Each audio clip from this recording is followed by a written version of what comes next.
Bismillahirrohmanirrohim. Alhamdulillah va salatu vassalamu ala rasulillah. Assalomu alaykum birodarlar. Aqlli ma'noli suhbatlardan gaplashatudik.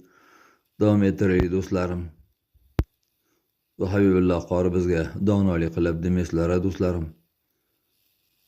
Bu gaplarni yozib ketgan insonlardan Alloh taolo rozi bo'lsin. Har qanday inson kim bo'lishidan qat'iy nazar aqlli gapni aytyaptimi, bu aqlli gapni gapiryaptimi, uni qabul qilamiz do'stim. Sen o'zing qanaqa odamsan, bor ishingni qil demaymiz. Aqlli gapni gapiryaptimi, qabul qilamiz do'stlarim.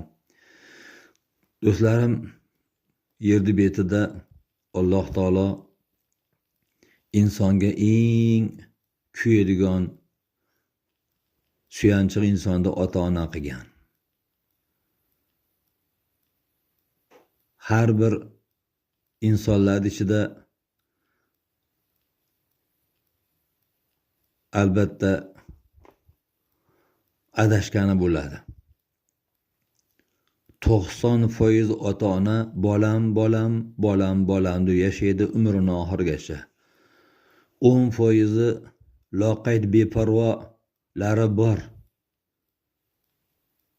Farzandlarni xorlaydiganlari ham bor, lekin baribir o'shalar tuqqan, boqqan, parvarish qilgan. Shuni andisha qilishimiz albatta zarur bo'ladi, kimiki Alloh taolodan umidi bo'lsa. Do'stlarim, bir ajoyib narsani yozishgan ekan, o'shani sizlarga ilindim. Buni balki boshqa joydan eshitgan bo'lishingiz ham mumkin, lekin bu narsalar takrorlansa yana ham insonni qalbida bir ajoyib poklanish bo'ladi do'stlarim. Yolg'iz qolgan ota yoki yolg'iz qolgan ona farzandini qo'liga qarab qoldi endi. Endi farzandini qo'liga qarab qoldi. Uni beradigan bir shtam noniga qarab qoldi. Uni bir og'iz shirin so'ziga endi qarab qoldi, muhtoj bo'lib qoldi. O'sha otaga, o'sha onani tilidan yozyaptilar. Keksayev endi kuchdan qoldi, endi mo'ltirab, jo'dirab bir o'g'liga, bir keliniga, bir nevaralariga qarab yalinchoq bo'lib turadi. Devorlarni ushlab yura boshlasam, gaplarim noto'g'ri qura boshlasam, kallai saharlab tura boshlasam, menga qovog'ingni uyma jon bolam, aslo yolg'izlatib qo'yma jon bolam.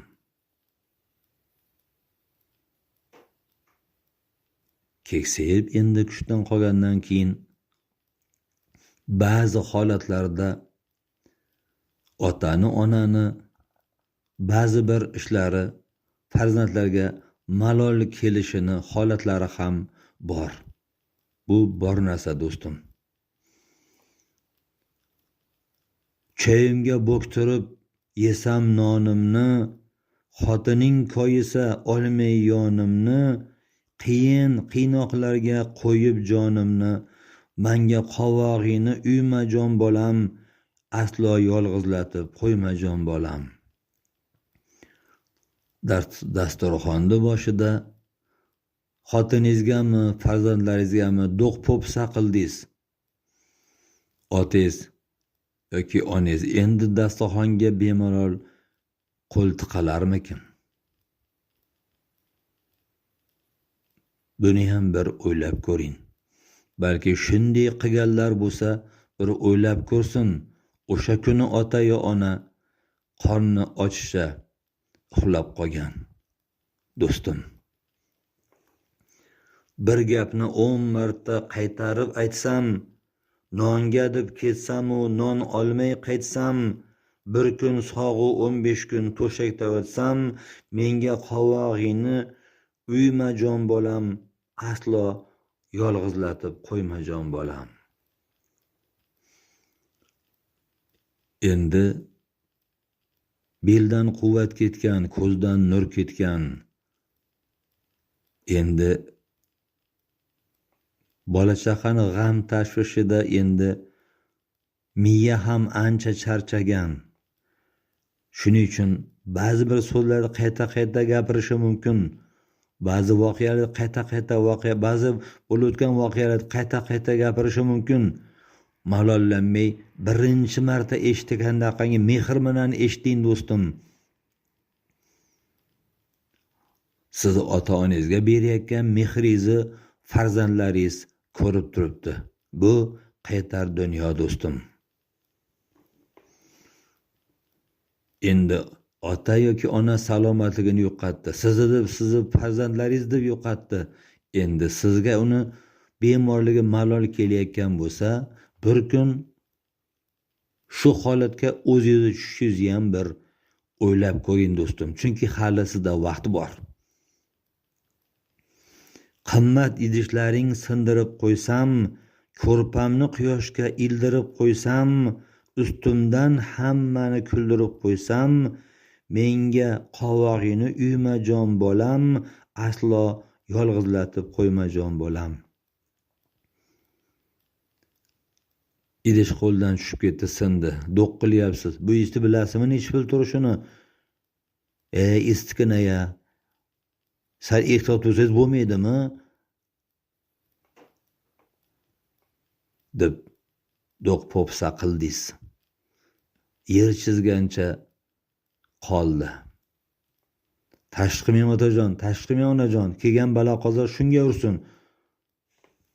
Bu piyola qanaqa bo'lsa ham sizdan qimmat bas. Onajon, otajon, yangisini olib beraman deyalganmisiz? Shunday deyishingiz lozim edi. Do'stim, choyni piyola topilaveradi, ko'rpa to'shak topilaveradi, lekin ota-ona mehmon. Kelmasang 10 marta qilsam qo'ng'iroq, qaydasan bolam deb xo'p qilsam so'roq, bilsang xavotirdan o'lgan yaxshiroq, menga qovog'ingni uyma jon bolam, aslo yolg'izlatib qo'yma jon bolam. Farzandlar balki ayolingiz kutib uxlab qolishar, lekin sizni ota bilan ona to kelguningizgacha xavotir bo'lib kutib o'tiradi. Sizga ba'zan bu malol keladi. Qattasan bolam deb qo'ng'iroq qilishgani malol kelar, balki qo'ng'iroqlarni olmassiz. Buni ertaga boshingizga tushganda juda ham bilasiz, lekin bu endi kech qolganda bilasiz. Kech qolmang do'stim. Mehmoning kelganda o'tiraman jim. Onang ekanimni bilmaydi hech kim. Xonamga qamasang og'riydi dilim. Menga qovog'ingni uyma jon bolam, aslo yolg'izlatib qo'yma jon bolam. Mehmon kelganda onajonim deb o'tirg'izib izzat ikrom qilishdi o'rniga. Mehmonlarni oldiga kirib har xil gaplar gapirib, mani hijolat qilmang, uyingizda jim o'tiring. Ularga nozik mehmonlar degandirsiz yoki deyakkandirsiz do'stim. Do'stim, izzat ko'rsatsangiz, izzat ko'rasiz do'stim. Chunki bu juda ham tez kunda ular ketib qolishadi. O'ksib yig'layversam xuda behuda, biror taom qo'msab qolsam gohida, to'rdan go'rim yaqin bo'lgan chog'ida, menga qovog'ingni uyma jon bolam, aslo yolg'izlatib qo'yma jon bolam.